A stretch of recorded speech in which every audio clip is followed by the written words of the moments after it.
I spent over $200,000 to make my wife smile. I thought I was creating the happiest memory of our marriage. I had no idea I was driving straight toward the worst day of my life. My name is Julian Cross. At 39, people assumed my success came easily because they only saw the finished picture. I founded Ether Living, a company specializing in intelligent residential environments. We didn't build ordinary smart homes. We designed adaptive living systems capable of learning how families lived, reducing energy waste while improving comfort, safety, and accessibility. Luxury developers across America competed to install our technology. 5 years after launching our first product, our annual revenue had crossed $500 million. Success changed my bank account. It never changed my priorities. The greatest investment I ever made wasn't a company. It was my marriage. My wife, Serena, entered my life when my business still occupied a rented warehouse with peeling paint and folding chairs instead of polished conference rooms. She never cared about expensive restaurants. She never asked about stock prices. When everyone else asked how much my company was worth, Serena wanted to know whether I'd remembered to eat lunch. She had a way of making ordinary evenings feel richer than luxury vacations. We could order takeout, sit barefoot on our patio, and laugh until midnight over stories neither of us would remember the next morning. Those moments mattered more than every business achievement hanging inside my office. We had been married for 12 years. People often asked what our secret was. I always answered the same way. Marriage isn't built by grand speeches. It's built by choosing the same person every ordinary day. Serena believed the same thing. She celebrated my victories without making them about money. When Ether Living signed its biggest international contract, she surprised me with my favorite homemade dinner instead of booking an extravagant celebration. When I appeared on the cover of a national business magazine, she framed the article, but tucked it into our bedroom instead of displaying it in the living room. "That's where the real version of you lives," she joked. She knew exactly how to keep success from changing who we were. At least, I believed she did. The idea for the Brabus wasn't mine. It came from someone unexpected. 3 months earlier, Serena and I had attended a fundraising event benefiting veterans transitioning back into civilian life. The valet parking area looked like an exotic car exhibition. Sports cars, luxury sedans, rare collector vehicles. While waiting for ours, Serena quietly admired a customized Brabus SUV parked near the entrance. She didn't say she wanted one. She simply smiled. "It looks powerful," she whispered. Then she laughed. "It probably costs more than our first apartment." I smiled. "It probably does." She shrugged. "Still, it's beautiful." Then she changed the subject before I could say another word. Most people would have forgotten that conversation before the night ended. I didn't. Months later, after closing the largest acquisition in company history, I decided to celebrate differently. Not with another watch. Not another vacation. Not another investment. I wanted to surprise the woman who had quietly stood beside me long before success arrived. So I called one of the country's top luxury vehicle specialists. "I want something unforgettable." The consultant chuckled. "What color?" I remembered Serena stopping beside that Brabus. "White." There was a pause. "Excellent choice." Then came another question. "Any special presentation?" I smiled. "The biggest red ribbon you can find." For weeks, everything happened in complete secrecy. The vehicle was customized, the interior stitched with cream leather. Every feature selected personally. I even had the welcome display programmed to greet Serena by name the moment she opened the driver's door. No one outside a handful of trusted people knew, or so I believed. The delivery was scheduled for a bright Saturday afternoon. The dealership transported the SUV directly to our home. The enormous white Brabus gleamed beneath the summer sun, the oversized crimson bow stretching across the hood like something from a holiday commercial. Even standing still, it looked magnificent. I checked everything twice. The keys, the registration folder, the insurance documents, the gift envelope. Perfect. Meanwhile, Serena thought we were hosting a simple family lunch because my latest project had officially launched nationwide. She spent the morning laughing with her mother, Evelyn, who had flown in earlier that week. Evelyn was 75 years old, elegant, sharp, the kind of woman who noticed details everyone else overlooked. She loved reminding people that wisdom came from observing more than speaking. She and I had always shared mutual respect. She often called me the son she never had. I believed every word. By noon, our driveway was filled with close relatives and a few lifelong friends. Nobody suspected the real reason for the gathering. When Serena stepped outside carrying a tray of lemonade, everyone suddenly grew quiet. She looked around, confused. Then I nodded toward the driveway. Her eyes followed mine. She froze. The enormous white Brabus sat in the sunlight, with the giant red ribbon shining against its polished hood. For nearly 10 seconds she didn't move. She simply stared. One hand covered her mouth. The other reached for my arm. "Julian," her voice trembled. What is this?" I smiled. "It's yours." She looked back at the vehicle, then back at me. Tears immediately filled her eyes. Before anyone said another word, she threw both arms around my neck so tightly that I almost lost my balance. "You didn't have to do this," she whispered. "I wanted to." Family members applauded. Someone laughed. Phones appeared as everyone captured the moment. Serena kissed my cheek, then my forehead, then hugged me again. For a moment, it felt as if every sacrifice I'd ever made had been worth it. She walked slowly toward the SUV, running her fingertips across the gleaming paint as though she couldn't believe it was real. Evelyn smiled proudly beside her. "I've never seen her this happy," she said. Neither had I. And standing there, watching the woman I loved admire the greatest gift I'd ever given her, I truly believed we were celebrating the beginning of the happiest chapter of our lives. I had absolutely no idea that, before the weekend was over, one ordinary decision would begin unraveling everything I thought I knew about my marriage. The applause lasted longer than I expected. For several minutes our driveway sounded less like the entrance to a quiet neighborhood, and more like the celebration of a championship victory. Friends gathered around the Brabus, taking photos from every angle, while Serena tried, and failed, to stop smiling. "I still can't believe this," she whispered, tracing her fingertips along the driver's door. "I've dreamed about surprising you for years," I admitted. "I just never knew when the right moment would come." She looked at me with watery eyes. "You've already given me everything I ever wanted." Her words settled somewhere deep inside me. Not because they sounded dramatic, because they sounded honest. That was Serena. She never exaggerated, never chased attention. She simply meant what she said. Evelyn stepped beside us, shaking her head with a warm smile. "Julian," she laughed, "you're making the rest of the husbands in America look bad." Everyone laughed. Even I couldn't help smiling. "If they start complaining," I joked, "tell them not to invite me to their anniversaries." The driveway filled with laughter again. One of our closest friends insisted we recreate the moment from different angles.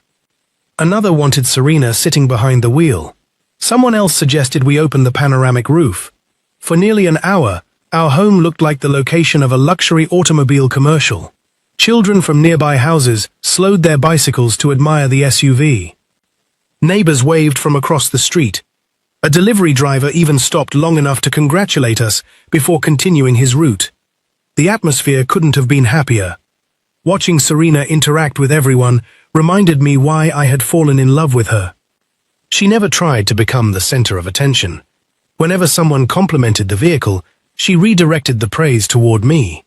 "I still think he's crazier than the car," she joked. "Crazier?" I pretended to be offended. "You bought me a Brabus," she laughed. "That's not normal behavior. I'll take that as a compliment." She leaned forward and kissed me softly. "It is." Moments like that couldn't be staged. There wasn't a camera in the world capable of capturing how genuine she seemed. The afternoon drifted effortlessly into lunch. Long wooden tables had been arranged beneath the covered patio. Fresh flowers decorated the centerpieces. Our chef grilled steaks while soft jazz floated through discreet outdoor speakers. Conversations blended together. Business, travel, family, retirement plans, vacation stories. Nothing felt unusual. If someone had secretly recorded those hours, they would have described us as the perfect family. Evelyn spent most of lunch telling stories from Serena's childhood. Apparently, Serena once insisted on rescuing every injured bird she found. At 12 years old, she'd attempted to convert their garage into a wildlife hospital. I still remember coming home to 3 pigeons and a squirrel. Evelyn laughed. Serena covered her face. Please stop. Oh, I'm just getting started. Everyone laughed. I thought I raised a daughter, Evelyn continued. Turns out I raised a veterinarian without a license. Even I learned stories I'd never heard before. Watching the two of them together made me appreciate how close their relationship had remained over the years. They weren't just mother and daughter. They were genuine friends. It explained why Serena called her almost every day. I had never questioned that bond. Why would I? Family mattered. Mine certainly did. After dessert, several guests began leaving. Others remained beside the driveway, still admiring the Brabus. The afternoon sunlight reflected across its polished white paint, making the oversized red ribbon appear almost unreal. Serena walked around the SUV once again. I still haven't driven it. I tossed her the key fob. She caught it instinctively. Well, what? Maybe it's waiting. She laughed. You really trust me with this? I trust you with everything. She pressed the unlock button. The headlights flashed. The mirrors unfolded. The welcome lights illuminated the driveway. Across the digital display inside the cabin appeared 2 simple words. Welcome, Serena. She froze again. Her eyes immediately filled with tears. You programmed my name. I wanted the first drive to feel personal. She looked at me for several seconds without speaking. Then she hugged me once more. You always notice the little things. Maybe that was true. Or maybe I simply remembered everything involving the woman I loved. The afternoon slowly settled into a peaceful rhythm. Some guests explored the interior. Others compared features. One of my cousins joked that the seats felt more comfortable than his living room furniture. Another insisted the sound system belonged inside a concert hall. Everywhere I looked, people were smiling. Then Evelyn quietly approached me. She rested a gentle hand on my shoulder. You know. What? My daughter has always been stubborn. I laughed. I've noticed, but she's also fiercely loyal. She looked towards Serena before continuing. I hope you never stop taking care of each other. I won't. I know.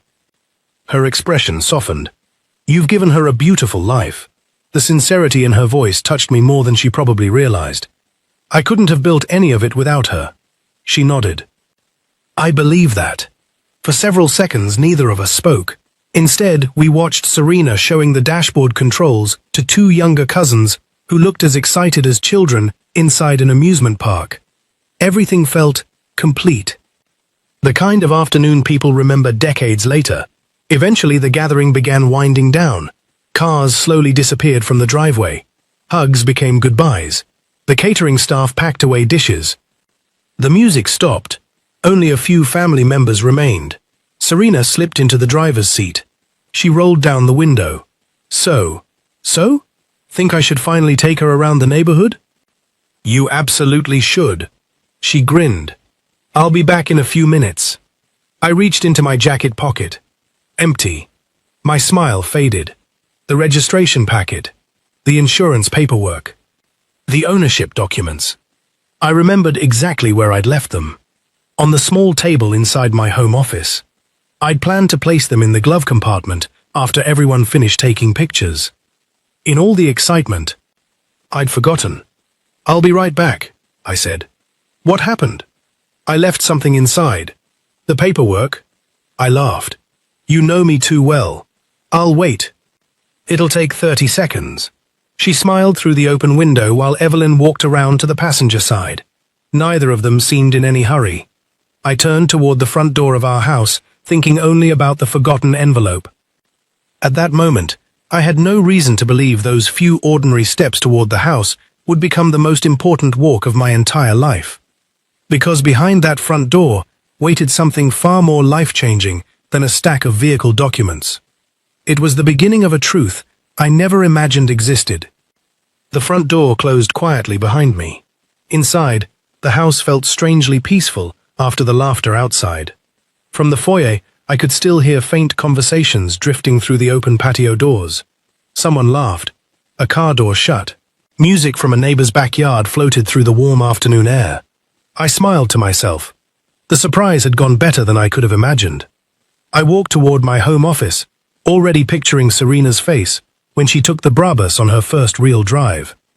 The registration folder was exactly where I'd left it, resting on the corner of my desk beneath a leather notebook.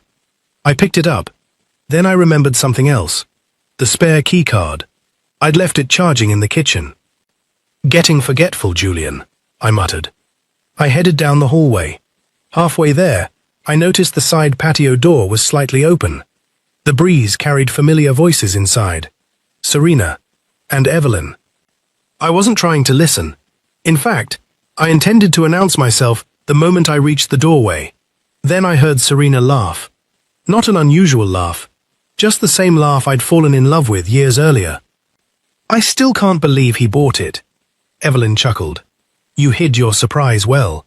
I almost cried for real. "You did cry." "I know." Both women laughed.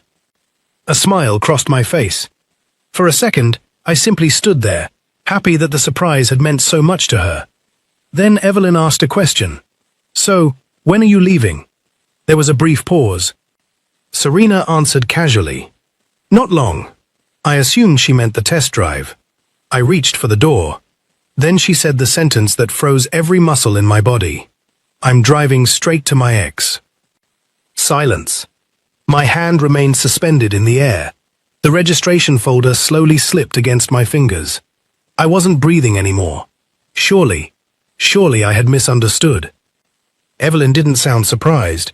Instead, she sighed. "Are you absolutely certain that's the right decision?" "Yes." "What if Julian finds out?" "He won't." My heartbeat slammed against my ribs. The world around me suddenly became unnaturally quiet. The birds, the distant traffic, even the laughter from outside. Everything disappeared beneath the pounding inside my chest. "Julian!" My name. She had just said my name. "He won't?" Evelyn repeated. Serena lowered her voice. "I'll be back before dinner. And after that, everything goes back to normal." My stomach tightened. Back to normal? I stared at the floor, unable to process what I'd just heard. The Brabus, the tears, the hugs, the kiss. Had all of it been an act? Evelyn spoke again. "I don't like keeping this from him." "You promised." "I know. And you know why I have to do this." "I do." Another silence. Then Evelyn said quietly, "I just wish there had been another way." Neither woman sounded excited. Neither sounded romantic. If anything, they sounded anxious. That single detail stopped me from storming outside. If Serena was secretly meeting another man, why wasn't there excitement? Why did they both sound worried? My anger collided with confusion. My first instinct was to walk outside and demand answers. Instead, I stayed perfectly still. Years of leading high-stakes negotiations had taught me something invaluable. The first explanation is rarely the complete truth. Emotion destroys judgment. Facts reveal it. I forced myself to breathe. One slow breath, then another. I stepped backward as quietly as possible until I was out of sight. Only then did I continue into the kitchen. I picked up the spare keycard, intentionally rattled a drawer, then closed a cabinet a little louder than necessary. A few seconds later, Serena walked in through the side entrance, carrying 2 empty lemonade glasses. She smiled exactly the same way she had all afternoon. "There you are. I found the paperwork. I was beginning to think you got lost." I laughed. "So was I." She kissed my cheek. Her perfume was familiar. Nothing about her expression suggested guilt. Nothing. If I hadn't overheard those words, I would have sworn she was the happiest woman in America. "You ready?" she asked. "For what?" "My first drive." I handed her the registration folder. "You've earned it." She hugged me one more time. "I won't be long." "I know." She walked toward the driveway. I followed a few steps behind. She climbed into the driver's seat. Evelyn settled into the passenger seat. Interesting. If Serena were secretly meeting an old boyfriend immediately, why would her 75-year-old mother go with her? The question echoed inside my mind. It didn't erase what I'd heard, but it complicated it. The engine came to life with a deep, refined growl. Serena lowered the window. "I'll call you if we decide to stop for coffee." I forced a smile. "Drive safely." She winked. "Always." The Brabus rolled slowly down the driveway before disappearing around the corner. I remained standing exactly where I was until the sound of the engine faded. Every instinct told me to forget what I'd heard. Every logical part of my mind told me I couldn't. I walked into the garage. My own vehicle sat exactly where I'd parked it that morning. A dark luxury SUV that Serena knew almost as well as I did. I reached into the center console. Inside was a compact GPS tracker our executive security team occasionally used during prototype transport demonstrations. It wasn't illegal. It wasn't hidden for spying on family. I'd almost forgotten it was there. I stared at the small device. Then I looked toward the empty driveway. This wasn't about jealousy anymore. It was about the truth. If I confronted Serena now, she'd know exactly what I'd overheard. If I stayed silent, I might finally understand what those words actually meant. I slipped the tracker back into the console. No. There was already factory vehicle location access tied to the Brabus through the owner's security portal. As the registered owner, I could see the vehicle's location from my phone whenever I wanted. I opened the app. The map loaded. A blinking icon began moving away from our neighborhood. I watched it for several seconds.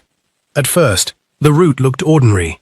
Then, instead of heading toward the scenic roads Serena usually preferred, the Brabus turned onto Interstate 90, westbound, toward a part of Chicago where she had absolutely no reason to be that afternoon. Unless she really was driving straight to her ex. I tightened my grip on the phone. Then another notification appeared on the screen. The Brabus had exited the interstate. Destination estimate, 14 minutes remaining. But the address that appeared beneath it wasn't a residence. It wasn't a cafe. It wasn't a hotel. It was a place whose name meant absolutely nothing to me. And yet, for reasons I couldn't explain, the moment I read it, a chill ran down my spine. I stared at the address on my phone for several long seconds. The Hawthorne Rehabilitation Center. I'd never heard of it. It wasn't a restaurant. It wasn't a hotel. It certainly wasn't the kind of place where anyone would secretly meet an old boyfriend. My heartbeat slowed, but only slightly. There were hundreds of reasons someone might visit a rehabilitation center. None of them explained why my wife had whispered, "I'm driving straight to my ex." I climbed into my SUV and started the engine. I wasn't chasing her. I wasn't preparing for a confrontation. I simply needed answers. For 25 minutes I drove, without turning on the radio. Every possible explanation collided inside my head. Had she lied to me? Had she been helping someone all these years? Was my ex really an old boyfriend? Or had I misunderstood everything? When I arrived, I parked across the street. The Hawthorne Rehabilitation Center wasn't what I'd imagined. It wasn't dark. It wasn't neglected. The modern brick building overlooked a small lake where several patients sat on benches surrounded by flowers. Families walked in and out, carrying balloons, books, and coffee. Nothing about the place suggested scandal. I watched the entrance. 5 minutes later, the white Brabus turned into the parking lot. Serena climbed out. Evelyn stepped out beside her. Neither of them looked nervous. Instead, they looked emotional. Serena reached into the back seat and removed a small gift bag. Then she and Evelyn walked inside together. I waited another minute before following. The receptionist smiled politely. "Can I help you? I'm looking for someone. Patient or visitor?" I hesitated. "I'm meeting family." She pointed toward a hallway. "Family room is through those doors." I thanked her and continued. As I rounded the corner, I stopped. Serena stood with her back to me. Across from her sat a man in a wheelchair. He looked about my age. His hair had begun turning gray around the temples. One side of his face carried faint scars. His left arm rested motionless against the chair. For several moments no one spoke. Then the man smiled. "You actually came." Serena smiled back. "I told you I would." He laughed softly. "And you brought your mother." Evelyn hugged him gently. "It's good to see you again, Nathan." Nathan. Not my ex. Her ex. My chest tightened. This was real. I had heard correctly. I stepped behind a nearby wall before anyone noticed me. Their conversation carried clearly down the quiet hallway. Nathan looked toward the window. "I saw the Brabus outside." Serena laughed. "My husband bought it for me today. You finally told him you always wanted one." "I never told him. He remembered on his own." She nodded. "He remembers everything." Nathan smiled. "He always sounded like a good man." "He is." There wasn't a trace of hesitation in her voice. She wasn't pretending. She truly meant it. Nathan lowered his eyes. "I'm glad you married him." Those words caught me completely off guard. Serena pulled a chair closer. "So am I." Silence settled between them. Finally, Nathan spoke again. "I almost cancelled today." "I know.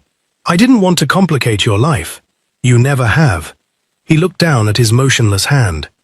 "You should have stopped visiting years ago." "I made a promise." "You've kept it long enough." "No."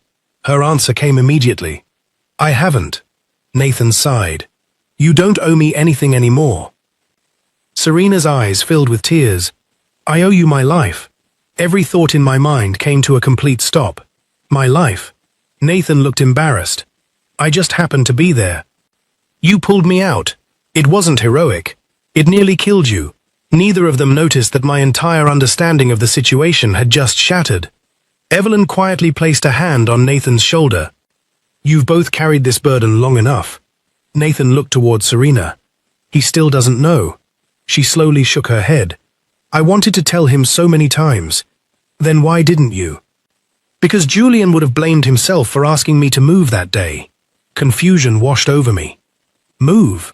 Nathan looked at the floor. "If she hadn't accepted the job in Chicago, we would have never been on that highway," Serena finished. My mind raced. This wasn't a secret affair. This was something else entirely. Nathan spoke with visible difficulty. 14 years ago we were engaged. I already knew that. He wasn't just my ex, Serena continued quietly. He was the man everyone expected me to marry. She paused. On the morning we drove to Chicago to start our new jobs. Her voice trembled. A truck crossed the median. Nathan closed his eyes. I woke up 3 weeks later. She wiped away a tear. I woke up with barely a scratch. Nathan looked at his motionless arm. I never walked normally again. The hallway felt impossibly quiet. I stayed because I felt guilty, Serena continued. But he wouldn't let me. Nathan nodded. I ended the engagement. You forced me to. You deserved a future. I didn't want another future. You needed one. He smiled faintly. And eventually... She smiled through her tears. I met Julian. Nathan chuckled. The first time you told me about him, I knew. Knew what? That you finally laughed again. Serena lowered her eyes. I never stopped visiting. I know. I couldn't. I know. I couldn't disappear after everything we survived together. Nathan reached into his jacket pocket and removed a folded envelope. I asked you here because this should be the last visit. She frowned. What? He placed the envelope in her hands. I'm moving. Moving where? Seattle. She stared at him. They've accepted me into an advanced neurological recovery program. Her eyes widened. You never told me. I wanted to tell you in person. She began crying openly. Nathan smiled. I think it's finally time for both of us to stop living in the accident. For several seconds no one spoke. Then he added softly, and it's time you tell your husband the truth. Serena nodded. I will. You should have told him years ago. I was afraid he'd think part of my heart still belonged to you. Nathan laughed. After everything I've heard about Julian, he shook his head. I'm pretty sure he already owns all of it. At that moment, I realized something painful. Everything I'd believed during the past hour had been built on one sentence, stripped of its context. I had heard, I'm